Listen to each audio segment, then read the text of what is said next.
अब हम आते चैप्टर नंबर 19 के ऊपर। यहाँ पे बात करी गई है चार्ज के बारे में। अब ट्रायल स्टार्ट होने से पहले जो हमारे जज हैं उनको चार्जेस फ्रेम करने पड़ेंगे। एक्यूज को बताना पड़ेगा कि जो ट्रायल है आपका वो कौन से ग्राउंड्स के ऊपर होगा। सपोज जो एक्यूज्ड है इनके ऊपर मर्डर के एलिगेशन लगे हुए हैं, तो जो इनका मर्डर का ट्रायल है वो स्टार्ट होने से पहले जो हमारे जज हैं वो एक्यूज को बोलेंगे that we think that you have committed the offence of murder.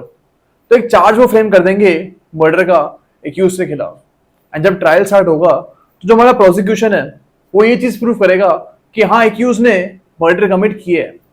And जो हमारे एक्यूज हैं वो ये प्रूव करेंगे उसके बाद कि मैंने मर्डर कमिट नहीं किया। ओके, तो ये हमको चीज याद रखनी है कि पहले चार्ज फ्रेम होगा एंड उसके बाद उस चार्ज के ऊपर एक्यूज का ट्रायल होगा। अब जो हमारा चार्ज फ्रेमिंग है ये इसलिए इंपॉर्टेंट है बिकॉज ये एक्यूज को एक इफेक्टिव डिफेंस लेने में हेल्प करता है। यानी एक्यूज जो है उसका डिफेंस अच्छे से वो ले सके, इस चीज के लिए चार्ज फ्रेम किया जाता है। सपोज एक्यूज के खिलाफ आपने थेफ्ट का चार्ज फ्रेम किया, चोरी का चार्ज आपने उसके एक्यूज के खिलाफ फ्रेम किए एंड जब ट्रायल स्टार्ट हो रहा है then you are convicting the accused of murder. Trial start होने के बाद आप एक्यूज्ड को मर्डर के लिए कन्विक्ट कर रहे हो, तो क्या ये चीज पॉसिबल है? ये चीज बिल्कुल भी पॉसिबल नहीं है बिकॉज एक्यूज ने तो मर्डर के ऊपर अपना डिफेंस लिया ही नहीं है। ना उसने कोई विटनेस अपने उस हिसाब से बुलाए हैं और ना उसने कोई और एविडेंस पेश किए हैं मर्डर के ऑफेंस के लिए। तो यहाँ पे अगर आप चार्ज फ्रेम नहीं कर रहे हो मर्डर का तो जो एक्यूज है इसको आप मर्डर के लिए कन्विक्ट नहीं कर सकते। And that is why charge framing is a very important exercise. Okay, अब सेक्शन नंबर 2, 3, 4 के ऊपर हम आते हैं। यहाँ पे बात करी गई है कंटेंट्स ऑफ चार्ज के बारे में, यानी चार्ज के अंदर आप कौन सी चीजें लिखोगे।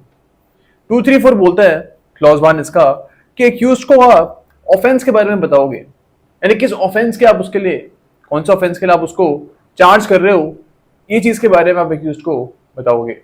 फॉर एग्जाम्पल एक्यूज ने मर्डर का एक ऑफेंस कमिट किया, उसके ऊपर मर्डर के एलिगेशंस लगे हुए हैं, तो यहाँ पे आप ये बोलोगे एक्यूज को that you have been charged of the offence of murder and साथ में आप जो विक्टिम है उनकी भी डिटेल्स उसको बताओगे। तो एक्यूज को थोड़ी सी इंफॉर्मेशन दोगे जिसके बेसिस पे वो एक इफेक्टिव डिफेंस ले पाए।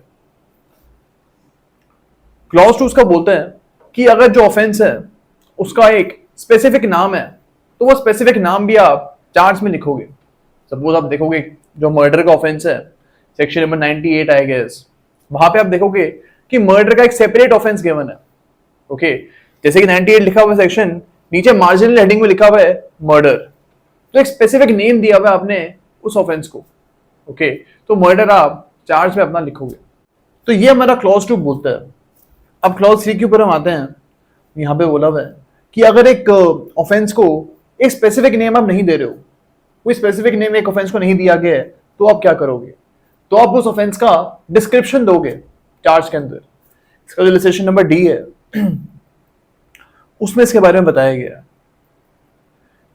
जो इसका डी इलस्ट्रेशन है इसमें आप देखो, इसमें लिखा हुआ है is charged under section number 220 of भारतीय न्याय संहिता with intentionally obstructing a sale of property offered for sale by lawful authority of public servant. The charge should be in those words. तो यहाँ पे आप देख रहे हो कि एक डिस्क्रिप्शन दी हुई है, एक स्पेसिफिक ऑफेंस के बारे में यहाँ पे नहीं गिवन है। ओके, तो यहाँ पे पूरी की पूरी डिस्क्रिप्शन दोगे तो सेक्शन नंबर 220 में हमको गिवन है इस ऑफेंस की।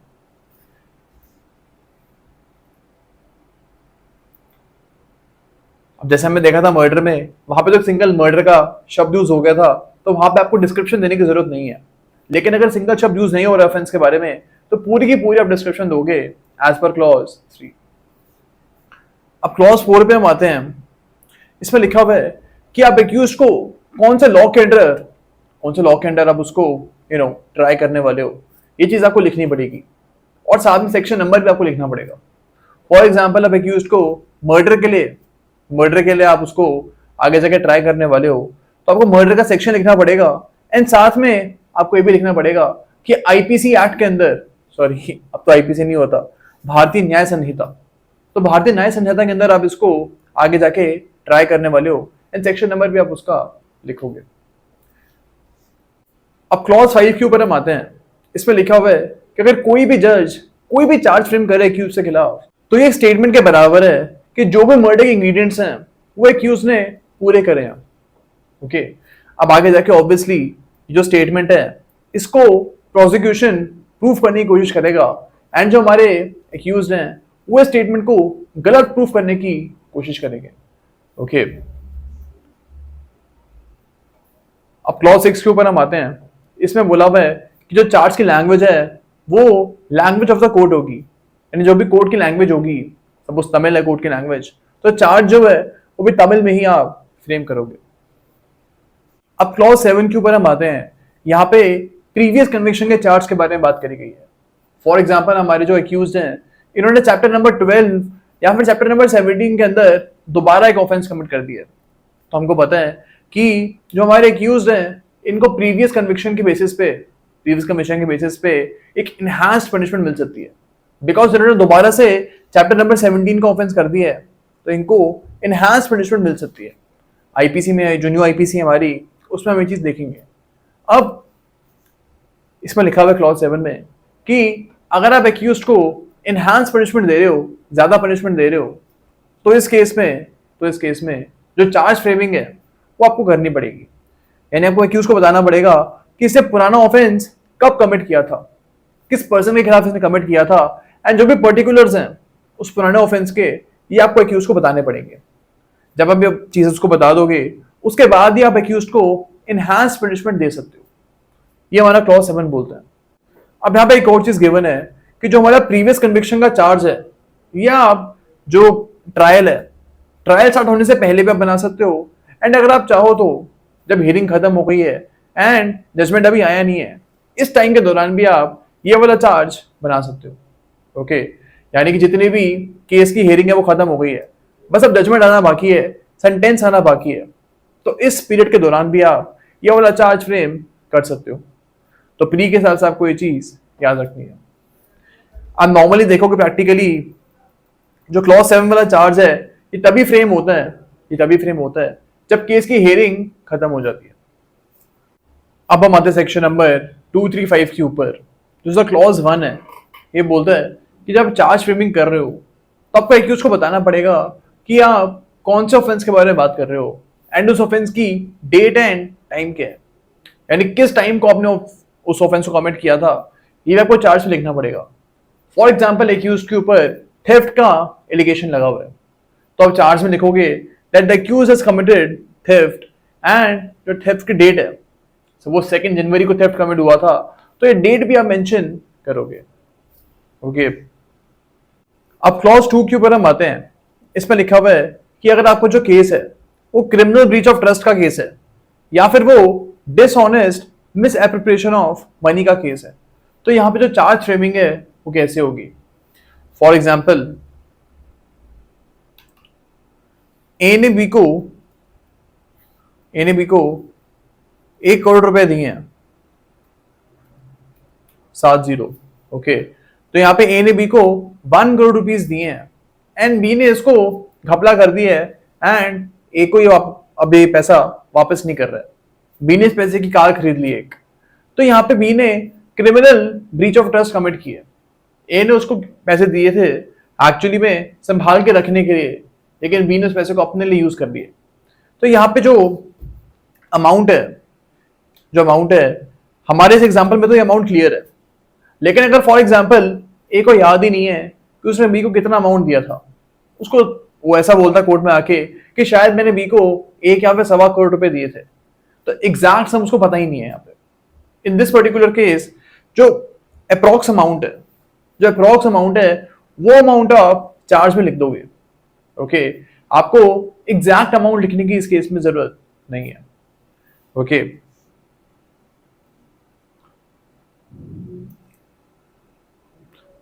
और जो भी डेट्स हैं, अब ए को याद नहीं है कि उसने बी को पैसा कौन सी डेट को दिया था, तो यहाँ पे जो डेट है वो भी एग्जैक्ट आपको लिखने की जरूरत नहीं है। ओके, अब यहाँ पे एक और चीज गिवन है कि फॉर एग्जाम्पल ए बी का क्लर्क था एंड इसने 1 साल के अंदर एक साल के अंदर इसने 6 बार जो बी का पैसा है वो इसने घपलेबाजी करी है एंड अपने अकाउंट में से डलवा दी है। अब ए के पास अथॉरिटी थी कि बी का जो भी पैसा था वो सीधा ए के पास जमा होता था एंड पैसा ए जाके बी को दे देता था। लेकिन ए ने इस प्रॉपर्टी को, इस पैसे को गलत तरीके से यूज किए। अब यहाँ पे हमने देखा है कि 6 बार इसने एक साल में काम किए, तो हमारा जो क्लॉज 2 का प्रोवाइजो है ये बोलता है कि इन 6 बारों का एक सिंगल चार्ज बनेगा, यानी एक सिंगल चार्ज बनेगा क्रिमिनल मिसएप्रोप्रिएशन ऑफ मनी का।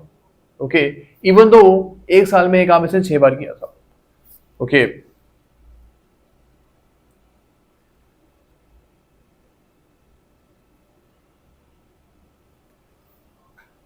अब यहाँ पे एक और चीज हमको याद रखनी है कि फॉर एग्जाम्पल ए ने जो एक घपलेबाजी करी है ये 6 बार करी एक साल में एंड 6 साल तक ये लगातार करता रहा, यानी हर साल इसने 6 बार की है, हर साल इसने 6 बार की है एंड ये काम इसने 6 साल तक लगातार किए। अब इस पर्टिकुलर केस में हर साल का इसका एक चार्ज बनेगा। ओके, यानी इस पर्टिकुलर केस में अब इसके 6 चार्ज बनेंगे अलग अलग हर साल के। ओके, तो ये चीजें यहां पे लिखी है सेक्शन नंबर 236 में। अब सेक्शन नंबर 237 पे हम आते हैं। इसमें लिखा हुआ है कि फॉर एग्जाम्पल आप मर्डर का चार्ज बना रहे हो, तो जो मर्डर की डेफिनेशन हमको भारतीय न्याय संहिता में दी हुई है, जो हमारी न्यू आईपीसी है, वहां पे जो डेफिनेशन को गिवन है वही सेम डेफिनेशन हम चार्ज में भी यूज करेंगे और हम यही मानेंगे कि जो मतलब न्यू आईपीसी में उसका बनता है वही मतलब चार्ज में भी वो बनाएंगे हम। तो यहाँ पे हमको याद रखना है कि जो मर्डर की डेफिनेशन है उसको हम यहाँ पे मॉडिफाई नहीं कर सकते हैं, वही डेफिनेशन हम लगाएंगे जो न्यू आईपीसी में हमको गिवन है। ओके,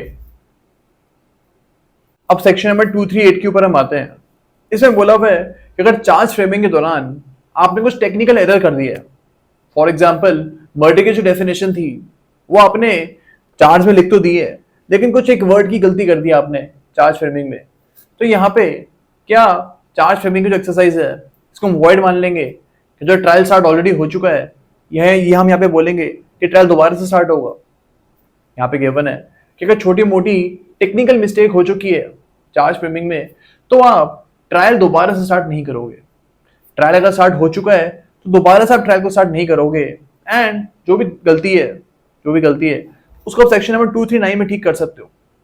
आगे जाके हम देखेंगे 239 में यहाँ पे आप गलती को ठीक कर सकते हो एंड जो ट्रायल है वो यहीं से चालू रहेगा, दोबारा से स्टार्ट वो नहीं होगा। लेकिन अगर जो गलती है, जो डेफिनेशन उन्होंने मर्डर की यहाँ पे लगाई है चार्ज में, उसमें कुछ ज्यादा ही गलती उन्होंने कर दी है, कुछ ज्यादा ही वर्ड्स उन्होंने गलत यूज कर दिए हैं, तो यहाँ पे जो ट्रायल है वो दोबारा से स्टार्ट होगा। तो हमको देखना है कि गलती कितनी ज्यादा बड़ी है, एक्यूज को उस गलती की वजह से फेलियर ऑफ जस्टिस हुआ तो नहीं है। अगर एक्यूज को कोई भी फेलियर ऑफ जस्टिस नहीं हुआ है तो फिर आप ट्रायल दोबारा से स्टार्ट नहीं करोगे। ओके, अब जो फेलियर ऑफ जस्टिस है वो तब होता है जब एक्यूज एक पॉइंट के ऊपर अपना डिफेंस अच्छे से नहीं ले पाता है। तो अगर किसी भी गलती की वजह से एक्यूज अपना डिफेंस सही तरीके से नहीं ले पाता है तो हम बोल सकते हैं कि एक्यूज के खिलाफ फेलियर ऑफ जस्टिस हुआ है। ओके, अब सेक्शन 239 पे हम आते हैं। यहाँ पे आप देख सकते हो कि आप चार्ज को ऑल्टर भी कर सकते हो एंड चार्ज में कुछ एडिशन भी आप कर सकते हो। एंड यहाँ पे गिवन है कि जजमेंट आने से पहले किसी भी टाइम आप ऑल्टरेशन या एडिशन कर सकते हो। ओके, एंड ऑब्वियसली जो भी आप चेंजेस कर रहे हो, ऑल्टरेशन या फिर एडिशन कर रहे हो, ये आपको एक्यूज को पढ़ के बताना पड़ेगा कि क्या चेंज मैं कर रहा हूं। अब यहां पे आप देखोगे सेम रूल अप्लाई होगा। अगर जो चार्ज को आप चेंज कर रहे हो इसकी वजह से कोई बड़े चेंजेस आ चुके हैं जिसके ऊपर एक्यूज ने अपना डिफेंस अभी तक नहीं लिया, तो यहाँ पे आप बोलोगे कि जो ट्रायल है वो दोबारा से स्टार्ट होगा बिकॉज एक्यूज ने जो अमेंडेड चार्ज है इसके ऊपर डिफेंस लिया ही नहीं है।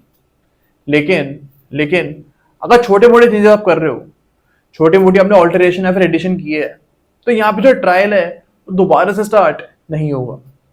ओके, बिकॉज एक्यूज ऑलरेडी यहाँ पे अपना डिफेंस ले चुका होता है।